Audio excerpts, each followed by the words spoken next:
Yes, well, um, I think there's a point in common, obviously, between what I'm saying and what Rupert Spira and Bernardo Kastrup are saying. Um, and as you put it, we probably have more in common than not, in that we both think that materialism is simple and wrong. Um, but there is a difficulty about going so far in the other direction that it seems like reality is something purely in the mind. First of all, I don't believe that there is nothing except what's going on in my mind. I believe I am making contact with whatever else there is in the universe. But more importantly, there's a problem with the way in which this is conceived. I conceive experience as an encounter, that we know reality through an encounter. And there can be no encounter if either all reality is made up internally or all reality is simply out there externally. The all-important element, the most important part of this, is the bit that gets left out, which is the encounter of something in my consciousness and something that's outside of my particular consciousness. Mm-hmm. And this is an overall problem I find with, and I come back to it so many times in this book, that we need to be able to maintain two of what the left hemisphere sets up as contraries. We need to be comfortable with holding them both and holding them at the same time. It's this that actually gives life to the situation, and it helps us to achieve a true vision of reality. So, yes, I mean, my feeling is that I may have misunderstood or maybe misrepresenting Rupert and Bernardo, but it's this holding together of things. I'm constantly saying this, that we need, where there's a dipole, you can't just have one end of it without having the other. You can't cut off one pole of a magnet. It will reinstate itself. If you cut off the end of a stick, it still has an end. There are these two elements, and it's the tying of them together, what I call the betweenness, which includes both of them, and importantly, the new thing that comes about through their encounter. Yes.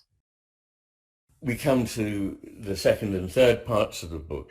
I'm constantly emphasizing the need for two apparent contraries, for the need for division and union, but for them to be unified, not divided. So at a higher level, the union trumps the division. Equally, we need to be able to respect and not sort of do away with either of matter or consciousness, but they need to be held together, and out of the richness of their confluence comes something special. I mean, we'll talk about that much more when we come on to chapter 25, I know. But it's this shape, you see. I'm constantly emphasizing that we need the asymmetry of symmetry and asymmetry. They're not symmetrical, but they're both needed. And I sometimes say we don't need either or both and.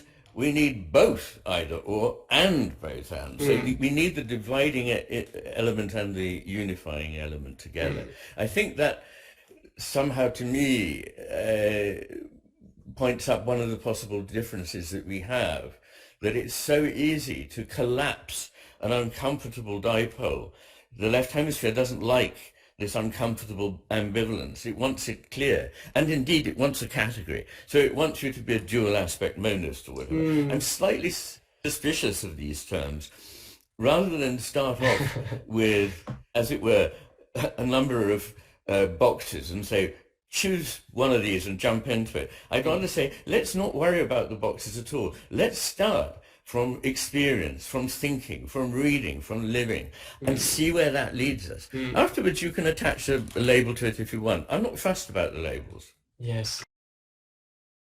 Yes, I mean, when it's not quite the same, but when people talk about non-duality, I'm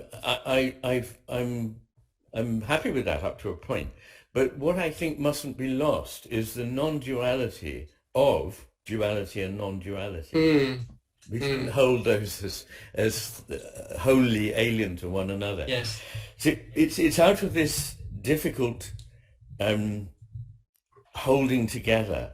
Everything is in this holding together of opposites. And I have a whole chapter, as you know, at the beginning of part 2 on the coincidence of opposites. And the tendency in intellectual discourse, particularly in the West, is to try and resolve a tension and say, well, it must be this or it must be that. My categories are crying out for you to jump into one or the other. But I'm also saying, hang on, I don't think your categories are that important, actually. They're just a left hemisphere tool for trying to get hold of what people are saying. Fascinating.